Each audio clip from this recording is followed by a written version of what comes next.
Okay, I'm going to give you my views on TNA now, basically. Basically, for me, if you're given me a choice between, watch WWE or TNA, for me there's not really much of a choice. I prefer TNA. I find that the wrestling side of it is much better.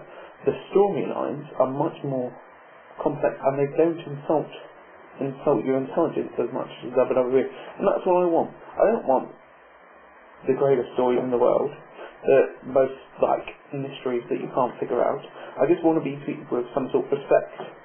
For example, WWE recently teamed up Chavo Guerrero and Gregory Helms.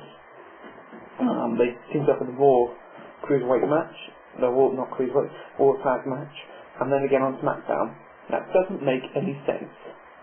If I was Gregory Helms, I was the Cruiserweight champion, and then I lost it unfairly.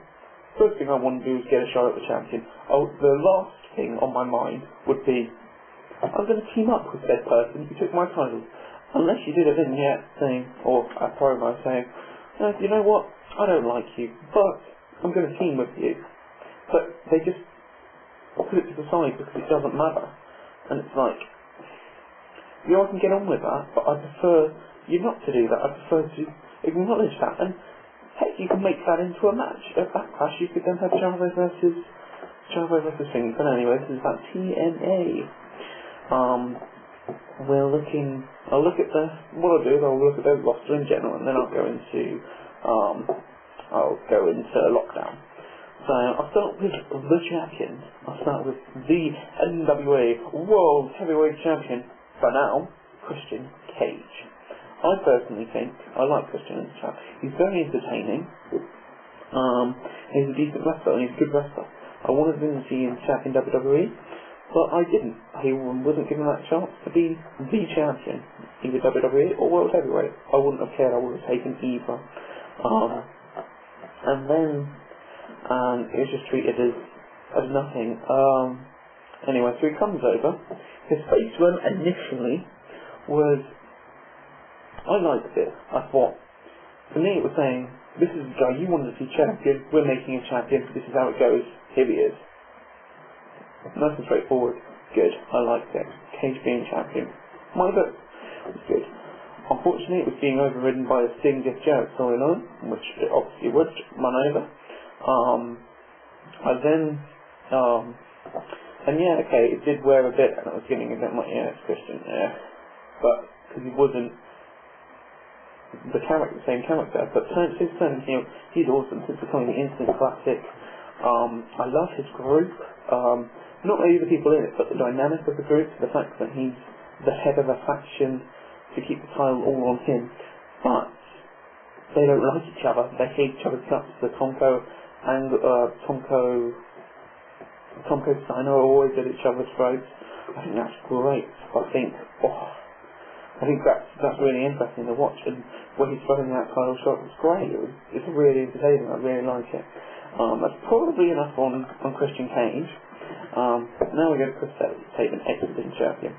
I mean, I have two opinions on the X title. I think the X title can either be you see it as an equivalent of the NWA, you keep it as a world title, so this is the best wrestler, and then the NWA say this is the best entertainer. Obviously you don't say that, but that's the way it is. So you have your main event guy, your people who your headliners are the NWA champion, and then you've got the X Division, which is on a par to it. You either do that, which is where you get a little bit of difficulty, because with the time allocation, you can't really treat it like that, or you treat it like it is at the moment, where it's a secondary title, but you have to be a good wrestler to hold it. And I just don't think, at the moment, the X Division with Sanjay Dutt and Jay Lethal getting their characters, it's a bit of the TNA signature division is no longer its signature division, it's a joke, really, which isn't a good thing. Sabin is champion. I'm not a huge fan of Sabin. partially because one of my friends is a huge Saban Mark, and I just think, I don't see him. There's nothing wrong with the guy, but I don't see him as an ex-champion. I don't see him. I don't think he's awesome. Especially as a heel, he's an O. I mean, heel characters I enjoy heel characters more. They're more interesting. Anyway, so I find heel characters more interesting, so I'm finding Chris Sabin more interesting as a heel, but I don't think he's anything too special. LAX I'm loving. I'm loving the way the Conan cuts are just real. You get the impression from Hernandez and Homicide that they feel the same, that they're output, and it's real cause. The thing is, it's a real issue. So when Conan's talking about, he's actually talking about, yeah, this is actually happening. He's not talking about, I don't like you because you got title belts or because you get more airtime. It's not a fake grievance. It's an actual grievance. So it's a real issue. So I mean, I really like LAX, and I think they're one of the hottest things at the moment. That and Christian Cage, probably why I prefer TNA. Two main reasons I would say Christian Cage and LAX, which are two of their champions at the moment. I think that's quite good going. Now on to the main roster. Abyss, I think he's a great worker. I think he's a really good big man. I don't think he gets the credit he deserves. He's really good.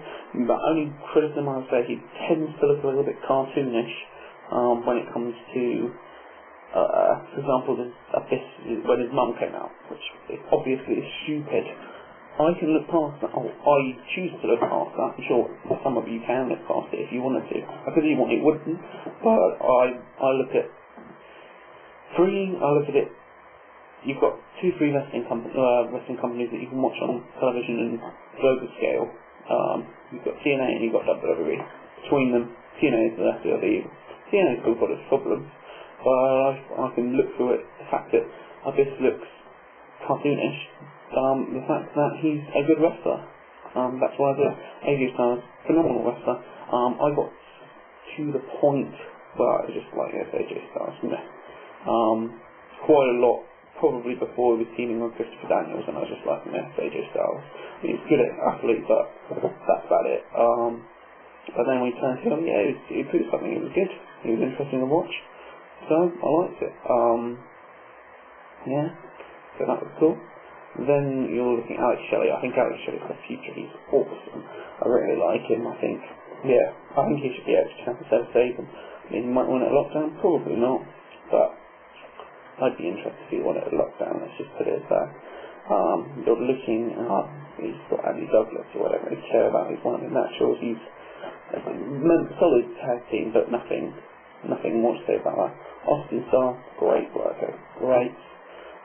Good personality as well. I mean, people say the X Division lacks that character. Give Austin Starr the belt. Don't push him against it. Nothing too much essentially, which will produce good matches, but where's it going? It's actually leading towards Austin Starr versus Bob Backlund, which I don't think will happen, but it might do. Then you've got BG James. VKM thing was interesting. It's brought out, it's just like, you're an old tag team. I mean, I think the Dudleys have still got something and some appeal, because they were set in ECW and WWE with James Gang or VKM. I don't think they've got that. I think they were a WWE trick, not a WWE trick, but they were tag team champions in WWE and they won a lot of WWE tag team titles. But I don't think they're one of the greatest tag teams or anything like that. Brother Devon, similar sort of thing, quite good, quite useful as part of, I think, the Dudley's team career, still quite good.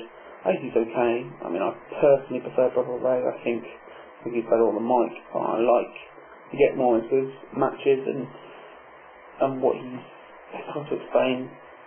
But I quite like him. I think quite like some of the things he does, like when he's playing heel, he'll beat down a guy and a hook smack to him while he's doing it, which I think is good. Brother White's okay for what he is. He's nothing great, but he's pretty good. Then Chase Dillies again, nothing to write home about.